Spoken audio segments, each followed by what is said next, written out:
Tuesday, we have our ministry. So, aside from preparing our food, so we also prepared some activities that we can let them answer or let them participate at the same time as we share the gospel to these Pala-Pala people.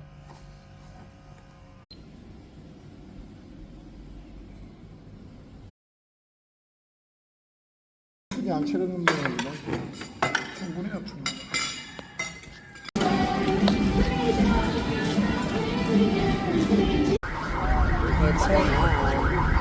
So see our dogs here, Pala-Pala. They also protect us here.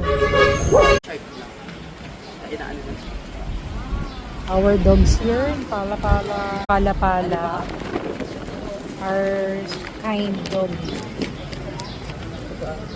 Nawawalan yung bunso. Sabihin natin kay Mama Vilma. Mama Vilma.